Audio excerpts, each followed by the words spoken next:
Bonjour, bienvenue à Damaru Yoga. Dans les 2 dernières vidéos, en utilisant différents concepts du Advaita Vedanta, on a observé la nature de l'individu et la nature de l'esprit. En utilisant les mêmes techniques aujourd'hui, les mêmes concepts de cette philosophie non dualiste, on va étudier c'est quoi la nature d'un objet. Essentiellement, on va se poser la question, est-ce que les objets existent vraiment? Est-ce qu'ils ont une essence, une nature profonde qui rend la tasse la tasse? Justement, aujourd'hui, on va utiliser un objet que j'utilise à tous les jours, ma tasse de café en céramique. Si j'avais à définir la tasse, donc justement, si je veux savoir c'est quoi une tasse, c'est quoi la nature de cette tasse, je dois premièrement la définir.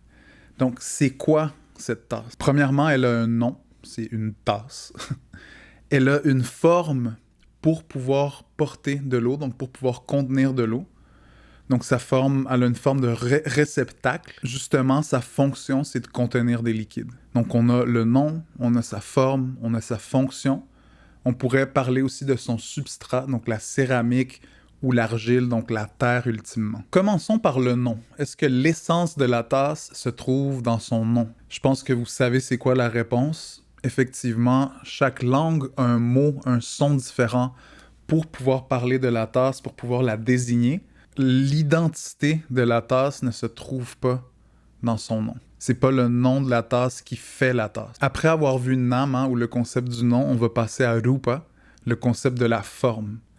Est-ce que la tasse est définie par sa forme? Effectivement, si on veut pouvoir contenir un liquide avec cette forme, on doit lui donner une forme précise, mais il y a plusieurs formes de tasses. Il y a des tasses qui ont des formes différentes, des tasses plus grandes, des tasses plus petites, des tasses avec des courbes, des tasses droites. La forme de la tasse n'est pas vraiment son essence, car cette forme peut être différente, dépendant de la tasse individuelle. La tasséité, l'effet d'être une tasse ne se trouve pas dans sa forme. Si j'avais à définir la tasse par sa forme, je dirais la tasse est petite, elle tient dans ma main, elle a une certaine forme courbée, elle peut contenir du liquide, il y a comme une signature en dessous de la tasse. Mais imaginez que je suis un petit insecte, une vraiment petite mouche, et je suis posé sur la tasse. Si j'avais, en tant que cette mouche, à définir la tasse, je dirais que la tasse est grande.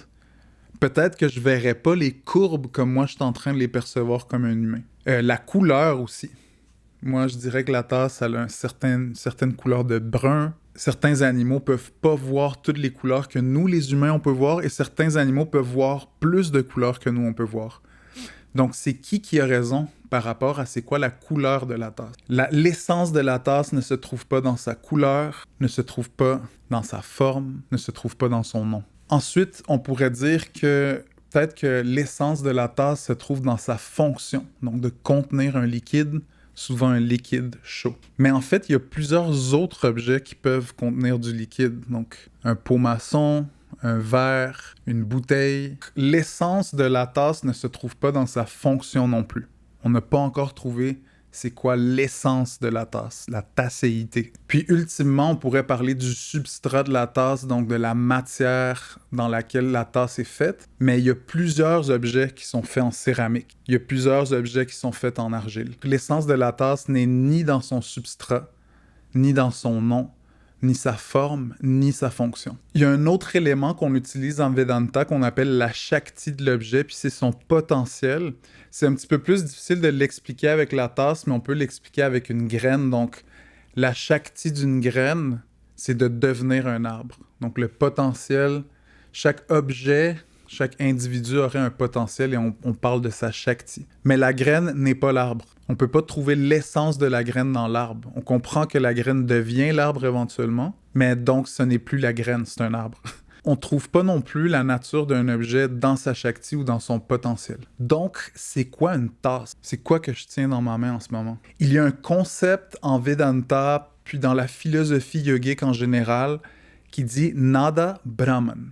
Nad Brahman. Nad ou Nada, c'est la vibration, et Brahman, c'est la monade. Essentiellement, c'est en train de nous dire d'une certaine façon que la monade, c'est de la vibration, se manifeste comme la vibration. Dans cette perspective, tout est vibration. Si on prend la tasse comme exemple à nouveau, La meilleure façon de l'expliquer d'une façon imagée, ça serait de dire qu'il y a des particules. On pourrait dire que c'est des atomes, des électrons, des protons, mais je ne suis pas un physicien. Donc, je vais simplement dire des particules. En yoga, souvent, on parle des tanmatras, que c'est des particules qui forment l'univers. Donc, disons qu'il y a des particules qui sont en train de bouger très, très, très, très, très rapidement. Puis, d'une certaine façon, son mouvement est tellement rapide qu'il y a une certaine densité qui se crée dans le trajet de cette particule qui refait toujours le même trajet. Plus ces particules bougent rapidement, en répétant le même trajet, plus ces lignes, ces vibrations qui restent du mouvement de la particule sont denses, et plus ces lignes sont denses, plus un objet est tissé par ces vibrations.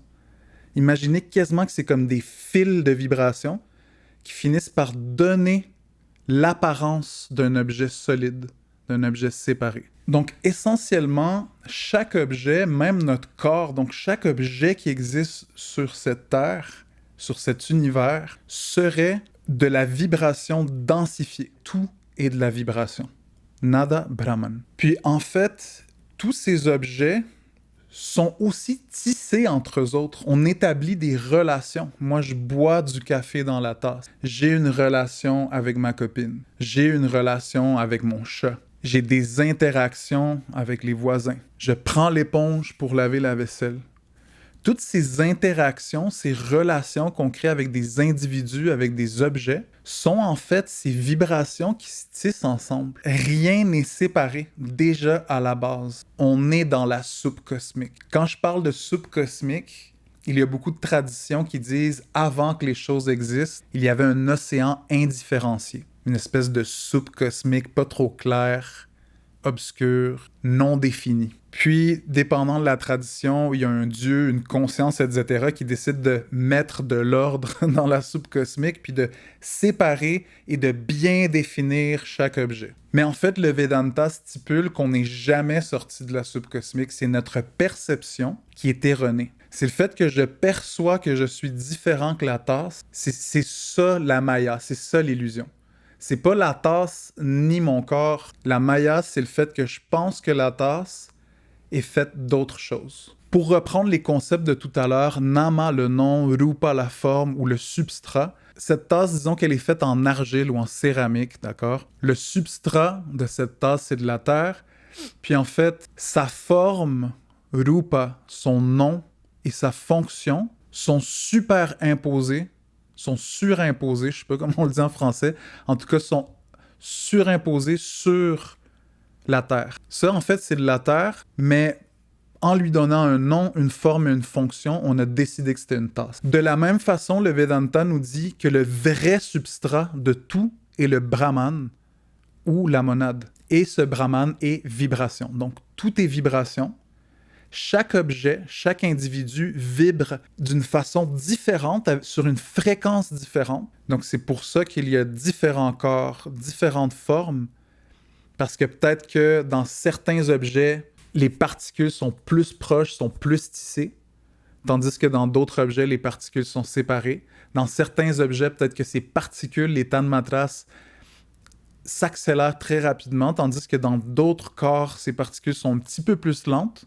Puis c'est ça qui donne la sensation de différentes matières. Mais en fait, tout est fait de vibrations, tout est fait de Brahman, et les noms, les formes, donc Philippe, le microphone, la tasse, sont surimposés dans la réalité qui est le Brahman. Donc on est tous le Brahman, notre réalité primordiale, c'est d'être la monade. C'est peut-être un petit peu beaucoup de blabla, donc on parle puis on dit « Ah, la tasse, elle n'existe pas, mais si je pète ma tasse ou si je pète mon ordi dans lequel je suis en train de faire l'édition de toutes ces vidéos, il y a des conséquences réelles dans ma vie. » Et on va parler de ça dans la prochaine vidéo, comment il y a en fait deux façons d'observer le monde. La façon conventionnelle, donc les choses sont séparées, et la façon absolue, tout est un, tout est la monade. Puis comment en fait il faut respecter ces deux visions-là. Parce qu'en fait, on n'est pas encore sorti de l'illusion de la séparation. Donc, étant dans celle-ci, on doit la respecter. On doit respecter ces distances, ces différences-là. Puis on va parler de ça dans la prochaine vidéo. Bonne pratique.